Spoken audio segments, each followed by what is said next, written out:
everyone, my name is Adriana and I am a multi-fandom girl, and today I'm going to be talking about my 2020 TBR to be read pile, aka the books I want to read in 2020 before 2021.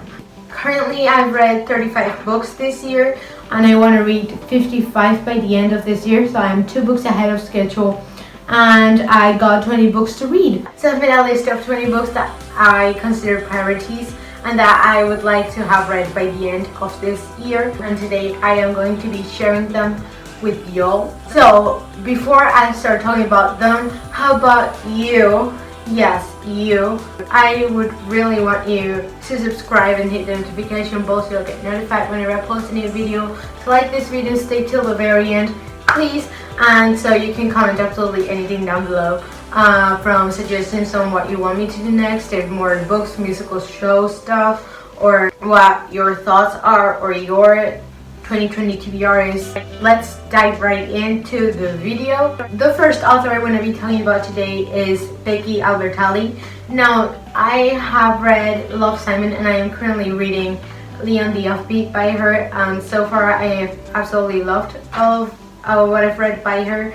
So I want to finish the few books that she has released by the end of this year, and those are Leon the Offbeat, the one I'm currently reading, Yet to the Fun Requited, Love Creek Wood, and What If It Has. These books are just the fluffiest, cutest reads by what I've heard and what I've already read by her, and they're hilarious and I can't wait to just read more of that. So I should probably be talking about the Simon verse or Creekwood universe, I guess is. And well, it all started with Love, Simon, and that's a book about Simon Spear, who was gay and closeted, and so this one guy in his high school realized that he was gay and he blackmailed Simon into making one of his friends like the blackmailer, and or else he'd tell everyone that Simon was gay. Doesn't start off too well, but it's still super cute and super fluffy because the way this guy found out about Simon's gayness is because Simon's emailing this other guy that he knows from his own high school. It's just they're anonymous, so they don't know who exactly they are. That's pretty much where it all starts, and then you move on to Leon the Offbeat. That's about Simon's friend Leah. Essentially it's just a whole other story with same character, stuff like that. And then Love Creekwood and The Outside of Fun Requited also are in this Simon verse, I guess. And the other book, What If It Has, it's co-written with Adam Silvera. And Adam Silvera does write darker, sadder books, and I say this because of experience, because I have read. They both die at the end and it is so sad. Also, yes, the title is a freaking spoiler. Y'all should read that book and cry with me. The next author I want to be talking about today is Uncle Rick Riordan, my favorite author ever, obviously. And there are 11 books by him that I want to read by the end of this year. Now, the main 2 trilogies, I guess, or chronicles that I want to read are the Magnus Chase one and the Gods of Asgard and the King Chronicles. Now, I have been wanting, or rather dying, to read this book for like a long while now, and I am not going to not read them for much longer. I'm just gonna dive right in and love them because everyone does, and I can't wait to read some Fierro Chase because I'm already shipping Magnus and Alex. And the King Chronicles too, they're about, well, Norse mythology and Egyptian mythology, and they sound and like look amazing, and it's also on Kubrick, so why not. And I also want to read Tower of Nero. That's the 5th and final book on the Trials of Apollo, and that draws an end to the Percy Jackson kind of saga, because it's the Percy Jackson and the Olympians, then the Heroes of Olympus, and then the Trials of Apollo, and the Tower of Nero. That's going to be the last book of the Trials of Apollo. Is going to draw an end to everything. There's not going to be any other continuation series or anything, which is so sad. And there are also 4 more books that I want to read that are kind of spin-offs slash, extra information by Uncle Rick that I am dying to know about. Those books are The Demigod Files, The Demigod Diaries, Camp of Blood Confidential, and Demigods and Magicians, and I will hopefully have read all of them by the end of this year. Now, Becky Albertalli's books and Uncle Rick's books are already 15 books, and there are 5 more books that I have to read by the end of this year if I want to accomplish the task of reading 55 books this year. I chose this one author that I have already read before, but it's been a while, and she keeps publishing new books, and I have to read these books before I get like way too overwhelmed by them. This author is Cassandra Clare. I read The Mortal Instruments, The Infernal Devices, Madness Bane, and Tales from the Shadowhunter Academy.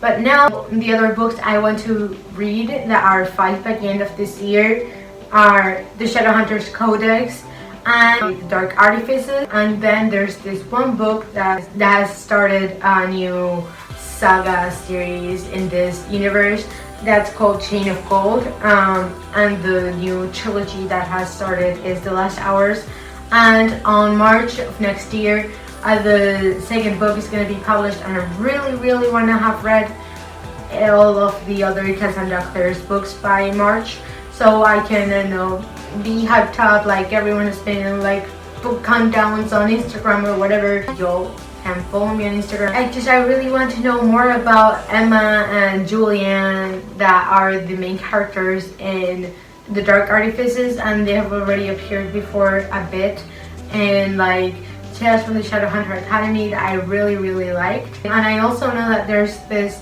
forbidden love cliche that I love, because Emma and Julian are privatized, and that means that, well, essentially they complement one another, and it's very beautiful, but they should not, like, as a rule, privatized can all fall in love, but Emma and Julian do. Also, like, more stuff happens, but I don't really know much. I don't want to know much. I don't want to start a book knowing a lot about it, because then it kind of spoils all the fun for me. So I gotta read that trilogy, The Dark Artifices, before I start The Last Hours, and I pretty much, like, I can't wait, because everyone says that Cassandra Clare's books like improve every book, and by what I've read from The Mortal Instruments and The Infernal Devices, that definitely applies.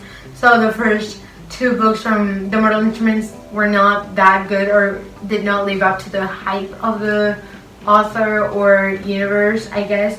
But then I read City of Glass and I loved it, and it kind of decayed a little, but with Clockwork Angel and City of Fallen Angels, then I absolutely loved City of Lost Souls and A Clockwork Prince and Clockwork Princess and City of Heavenly Fires. So yeah, I kind of have mixed feelings, because most of the books were okay and pretty good, and I loved some of them, but I don't really know, like, if this author is according to me as good as other people say she is. So I guess I should finish all of her books before I make a final decision, because so far, yes, I mean, I guess that if I read The Dark Artifices and I really like them, then that rule would apply, that Cassandra Clare improves her writing style along her books and her new releases, and I can't wait to figure that out.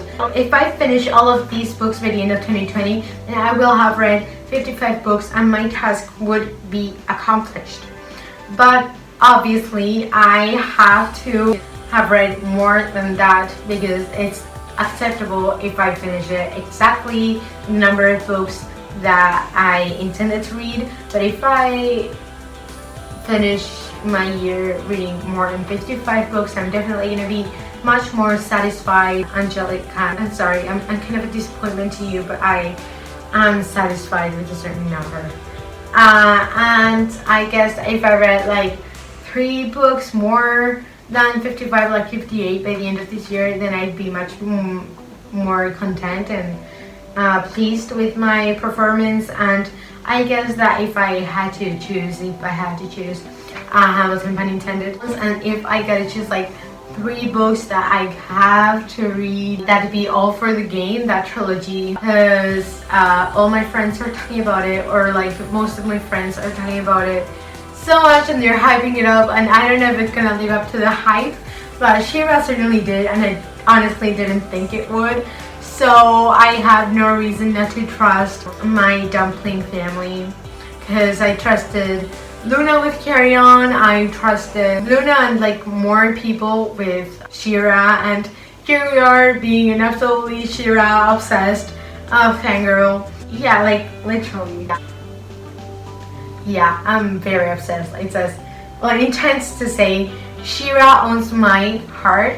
Hashtag Cachadora, because Cachadora is like so amazing, and I definitely have her. I like them in the wallpaper. And yeah, just subscribe and like. Yes, please do. And yeah, so there's that. I think this draws an end to this video. I hope you liked it. If you did, please make sure to leave a like down below and comment absolutely anything. Please, I'm just gonna go check it all the time, and I absolutely love it. Thank you so much if you stay till this very end of this video. Don't forget to subscribe and hit the post notification bell so you'll get notified whenever I post a new video. Yada yada yada. You'll know what to do, and just please stay safe and stay obsessed and fangirling or fanboying or fun-persing over stuff. I love you. Bye.